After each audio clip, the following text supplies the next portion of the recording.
Hello everyone. लूसू बड़े ही प्यार से येमन का एक स्केच बनाती है जो कि काफी सुंदर दिख रहा होता है, जिसमें उसका काफी टाइम भी लग जाता है। फिर वो उस स्केच को अपने कमरे में लाकर रख देती है। जब उसकी स्टेप मॉम उसके रूम में आती है और उस फोटो को देखती है तो वो भड़क जाती है और वो सोचती है कि ये बिल्कुल अपनी मॉम पर गई है। उसकी मॉम भी अपने प्यार की ऐसी ही तस्वीर बनाया करती थी और गुस्से में आकर उस तस्वीर को फाड़ भी देती है और फिर कमरे से चली जाती है। जब लूजू आकर वापस उस फोटो को देखती है कि वो फटी हुई है तो वो बहुत परेशान हो जाती है। उसका मन तो बिल्कुल उदास ही हो जाता है। जब येमन लूजू के कमरे में आता है तो उसे सोया हुआ पाता है और देखता है कि वो जो स्केच बनाई थी वो फटी हुई है। वो उसे जोड़ने में लग जाता है और रात भर की मेहनत कर कर उसे वो जोड़ देता है। जब अगले दिन लूजू उठती है तो देखती है कि वो फोटो ठीक की गई है और वो उसे देखकर सोचती है कि ये किसने किया होगा। देन वो लोग ब्रेकफास्ट करने के लिए चले जाते हैं। सारे लोग एक दूसरे से कुछ भी नहीं बोलते और शांति से अपना ब्रेकफास्ट करने लगते हैं। तब स्टेप मॉम लूजू के प्लेट में फिश रखती है और उसे कहती है कि तुम्हें ये पसंद है ना, तुम खाओ। पर लूजू उसे अपने प्लेट से बाहर फेंक देती है और कहती है कि झूठ मूठ का नाटक करना बंद कर दो, मुझे पता है कि तुम मुझसे नफरत करती हो। लूजू की ऐसी हरकतों को देखकर उसके डैड डांटते भी और कहते हैं कि तुम्हें अपनी मॉम के साथ अच्छे से बिहेव करना चाहिए और फिर उससे कहते हैं कि तुम गार्डन में जाओ, मैं थोड़ी देर में आता हूँ। फिर येमन भी वहाँ से चला जाता है और उसकी मॉम भी वहाँ से चली जाती है।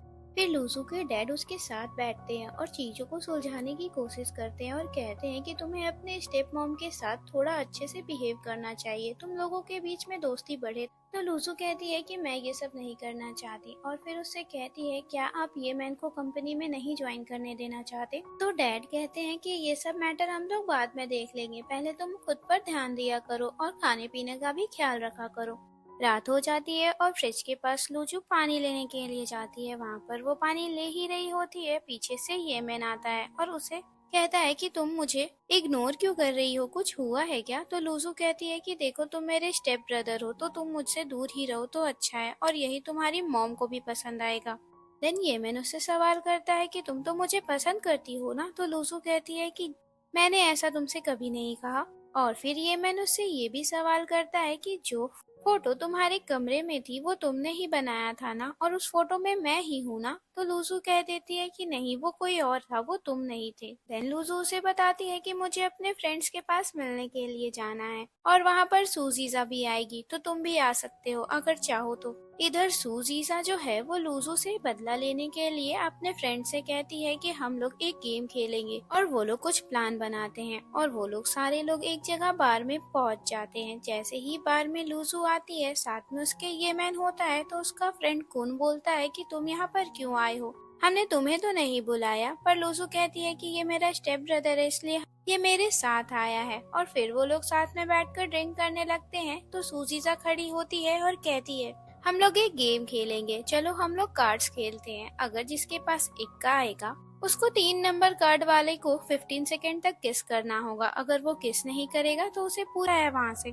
गाइस, अगर आपको मेरी एक्सप्लेनेशन पसंद आती है तो वीडियो को प्लीज लाइक किया करो और आप लोग कहाँ कहाँ से मेरी वीडियोस को देखते हैं ये कमेंट करना मत भूलना। अब स्टोरी को कंटिन्यू। इधर स्टेप मॉम लूजू को मॉल में लेकर जाती है घुमाने के लिए। वहाँ पर वो एक्स्ट्रा दिखाने लगती है जैसे वो उसकी रियल मॉम है। तो लूजू उससे कहती है तुम दिखावा मत करो, तुम्हारे सारे चालों को मैं पहचानती हूँ। तब वो कहती है कि ठीक है, मैंने तुम्हारे डैड से शादी किया है इसलिए मैं तुम्हारी मॉम हूँ और तुम मेरे बेटे से दूर रहो क्योंकि वो तुम्हारा भाई है। तो लूजू कहती है कि मैं उससे दूर क्यों रहूंगी और तुम कौन होती हो बताने वाली कि मैं क्या करूँ और क्या ना करूँ। लूजू अपने लिविंग रूम में ड्रिंक करके टल्ली हुई होती है और उसके हाथ में टीवी का रिमोट भी होता है। तभी वहाँ पर ये मैन आता है और उसे सोता देख उसके हाथों से रिमोट को लेने लगता है। तब लूजू उठ जाती है और उससे कहती है ब्रदर तुम आ गए, क्या तुम किसी के साथ डेट पर गए थे, इतने हैंडसम लग रहे हो आज। तो ये मैन कहता है क्यों, तुम्हें क्यों जानना है कि मैं कहाँ गया था, और वैसे भी तुम्हें मुझसे क्या चाहिए। तो लूजू कहती है क्या चाहिए, कुछ ऐसा जो तुम मुझसे चाहते हो, अगर चाहो तो मैं उसे पूरा कर सकती हूँ। न सुनते ही ये मैन उसे उठाकर अपने कमरे में लेकर चला जाता है। तभी बाहर मॉम आ जाती है और वो देखने लगती है कि येमेन आया है। वो येमेन को आवाज भी लगाती है पर येमेन लूजू को शांत रखता है फिर उसकी मॉम चली जाती है और लूजू येमेन की उंगली को बाइट कर लेती है।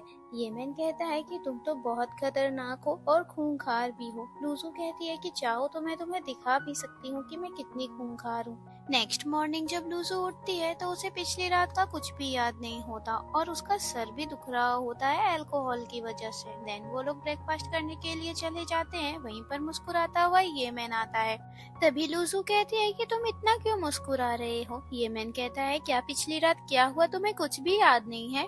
लूजू सोच में पड़ जाती है क्योंकि उसे पिछली रात का कुछ भी याद नहीं होता।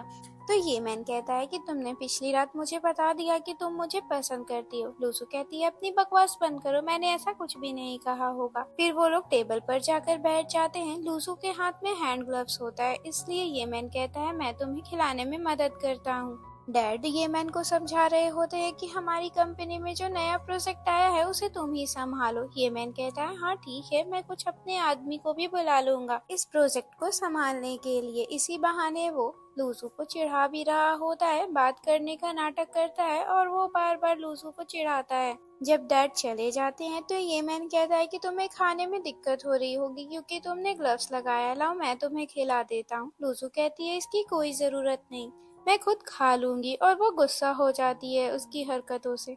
कंपनी में ये मैन काम कर रहा होता है तभी लिली आती है। लिली इसकी एक्स से मतलब नहीं निकलता और उसे कह देता है मैं कोई कैट नहीं जो तुम मुझे एक बार सहलाओगी और मैं तुम्हारे पास वापस आ जाऊंगा। तब लिली उसके शोल्डर को दबाते हुए कहती है कि जब तुम कॉलेज में थे तो तुम्हारी शोल्डर में काफी पेन रहता था, प्रोजेक्ट का इतना ज्यादा जिम्मेवारी तुम लिए हुए रहते थे, क्या अब तुम्हारे कंधों में दर्द तो नहीं है। तभी वहाँ पर लूजू आ जाती है और उन दोनों को साथ देखकर उसे काफी बुरा लगता है और वो वहाँ से भाग उसके मूड को फ्रेश करने की कोशिश करता है। इसलिए वो काइट्स को लेकर आता है और कहता है क्या लूजू चलो हम लोग ये सब उड़ाते हैं, मजा आएगा हमें। लूजू कहती है अब हम लोग बच्चे नहीं रह गए हैं। देन टियानजे उससे कहता है कि ठीक है कम से कम कॉफी तो हम लोग पी ही सकते हैं। टियानजे उसे कॉफी देता है, उन दोनों का हाथ टच हो जाता है। फिर वो बात पलटते हुए कहता है कि देखो सामने वो दोनों बच्चे कितने अच्छे तरीके से खेल रहे हैं, ठीक वैसे ही जैसे हम लोग बचपन में खेला करते थे। टियानजे को लगता है कि लूजू कुछ प्यार भरी बातें कहेगी पर वो कहती है कि तुम्हारा बारबेक्यू जल गया, जाकर उसे देखो। टियानजे दौड़कर जाकर अपने बारबेक्यू को देखता है तो वो जल चुकी होती है। फिर रात हो जाती है। टियानजे लूजू को लेकर एक रेस्टोरेंट में पहुंचता है और वहाँ पर खाने के सामान को ऑर्डर भी करता है। लूजू की खाने की इच्छा नहीं होती इसलिए वो कहती है मैं नहीं खा सकती, मुझे बिल्कुल भी भूख नहीं है। देन टियानजे कहता है कि मैं अकेले खाऊंगा तो अच्छा नहीं लगेगा, तुम प्लीज मेरा साथ दे दो। लूजू उसके गार्ड्स को देखती है और कहती है ये लोग हैं तुम इसके साथ तो खा ही सकते हो ना। टियानजे कहता है नहीं मैं इन लोगों के साथ नहीं खा सकता, ये लोग बिल्कुल लो प्रोफाइल लोग हैं, मैं इसके साथ खाऊंगा तो अच्छा लगेगा क्या, पूरे हाई सिटी में मेरी तो बदनामी ही हो जाएगी। इस बात को सुनकर लूजू मुस्कुराने लगती है और फिर वो खाने के लिए रेडी हो जाती है। तभी सामने उसे लिली नजर आ जाती है और उसका मूड फिर से ऑफ हो जाता है और ये पार्ट यहीं पे खत्म होती है। गाइस अगर आपको मेरी एक्सप्लेनेशन पसंद आई तो वीडियो को लाइक और चैनल को सब्सक्राइब करना ना भूले और अगर आपके कोई सजेशंस है सी ड्रामा को लेकर तो कमेंट में जरूर बताना। आप लोग मेरी वीडियोस कहाँ कहाँ से देखते हो कमेंट में मुझे जरूर बताना। मिलते हैं नेक्स्ट वीडियो में, तब तक के लिए बाय बाय।